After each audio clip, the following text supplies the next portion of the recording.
प्रभु आपकी स्तुति हो। प्रभु यीशु मसीहा के नाम में आप सभी को धन्यवाद करता हूँ। धन्यवाद करते हैं प्रभु जी, आपकी स्तुति करने की योग्यता हमें देने के लिए। धन्यवाद प्रभु जी, आज की इस सुबह के लिए, हमारे जीवन में उपस्थित रहने के लिए। पिता महा, हमारे परिवार की रक्षा करना, आपकी कृपा दृष्टि सदा हम पर बनाए रखना। आपका नाम धन्य माना जाए, आपकी बड़ाई हो प्रभु, और केवल आप ही की प्रशंसा हो। प्रियो, आइए प्रभु के वचन को ध्यान करते हैं। भजन संहिता अध्याय 86। भक्त कहता है, हे यहोवा, कान लगाकर मेरी सुन ले, क्योंकि मैं दीन और दरिद्र हूँ। मेरे प्राण की रक्षा कर, क्योंकि मैं भक्त हूँ। तू मेरा परमेश्वर है, इसलिए अपने दास का, जिसका भरोसा तुझ पर है, उद्धार कर। हे प्रभु, मुझ पर अनुग्रह कर, क्योंकि मैं तुझी को लगातार पुकारता रहता हूँ। अपने दास के मन को आनंदित कर, क्योंकि हे प्रभु, मैं अपना मन तेरी ओर लगाता हूँ। क्योंकि हे प्रभु, तू भला और क्षमा करने वाला है, और जितने तुझे पुकारते हैं उन सबों के लिए तू अति करुणामय है। हे यहोवा, मेरी प्रार्थना की ओर कान लगा, और मेरे गिड़गिड़ाने को ध्यान से सुन। संकट के दिन मैं तुझको पुकारूंगा, क्योंकि तू मेरी सुन लेगा।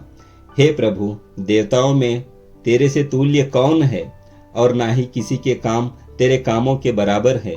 हे प्रभु, जितनी जातियां को तूने बनाया है, सब आकर तेरे सामने दंडवत करेगी और तेरे नाम की महिमा करेगी, क्योंकि तू महान और आश्चर्य कर्म करने वाला है। केवल तू ही परमेश्वर है। हे यहोवा, अपना मार्ग मुझे दिखा, तब मैं तेरे सत्य मार्ग पर चलूंगा। मुझको एक चित कर कि मैं तेरे नाम का भय मानूं। हे प्रभु, हे मेरे परमेश्वर, मैं अपने संपूर्ण मन से तेरा धन्यवाद करूंगा और तेरे नाम की महिमा सदा करता रहूंगा, क्योंकि तेरी करुणा मेरे ऊपर बड़ी है, और तू मुझको अधोलोक की तह में जाने से बचा लिया है। प्रियो, प्रभु का वचन कहता है, प्रभु के तुल्य कौन है? हम किन देवी देवताओं की तुलना परमेश्वर से कर सकते हैं? जो आश्चर्य काम प्रभु ने रचे हैं, वह कौन कर सकता है? किसने आकाश और भूमि को रचा? किसने सूरज, चांद और समस्त तारागणों को स्थिर किया? किसने हम मनुष्य को इस मिट्टी से रचा और अपनी आत्मा को हम में डाली है? वह तो एकमात्र परमेश्वर यहोवा ही है, जिसने मानव जाति का उद्धार किया और अपना स्वरूप हमें दिया। प्रियो, हमें अपने रचने वाले के बारे में नहीं पता, और ना ही हमने कभी जानना चाहा। हमने तो जो नजरों के सामने देखा उसी को सच माना और उसी पर विश्वास किया। जैसे कि सूरज हमें दिखता है तो हम उसे सूर्यदेव कहते हैं और दंडवत करते हैं। वायु चलती है तो हम उसे वायुदेव कहते हैं और उसे भी दंडवत करते हैं। ऐसे कई और है जिसे हमने परमेश्वर का स्थान दे दिया है, परंतु जिसने इन सबको बनाया उसको हमने भुला दिया।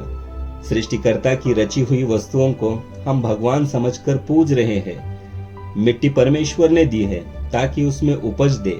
पेड़ पौधे परमेश्वर ने दिए हैं ताकि हमें आसरा मिले, परंतु हम इंसानों ने परमेश्वर के दिए गए इस मिट्टी और पेड़ों से मूर्त बनाकर उसे देवी देवता कहकर नाम दे दिए, और जब तक वह पुरानी ना हो तब तक उसे पूजते हैं, और जब वह पुरानी हो जाए तो उसे फेंक कर दूसरी बनवा लेते हैं। इस तरह इंसान अपने मन के नेत्रों को बंद करके अंधविश्वास में जी रहा है, और जो महिमा सृष्टिकर्ता परमेश्वर को जानी चाहिए वो इन वस्तुओं को देकर प्रभु को रीस दिलाता है। परमेश्वर का वचन कहता है, सारी जातियां शीघ्र ही सृष्टिकर्ता की ओर फिरेगी और सृष्टि के वस्तुओं को छोड़कर परमेश्वर को दंडवत करेगी। तब परमेश्वर उनकी सुनेगा और उनका उद्धार होगा। उन्होंने अधोलोक से छुड़ाएंगा। प्रियो, स्तुति कीजिए परमेश्वर की, जानिए सत्य परमेश्वर को।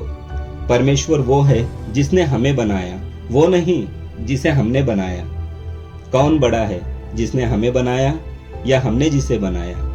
अपने मन को फेरिए, परमेश्वर से क्षमा मांगिए, उसे स्वीकारिए।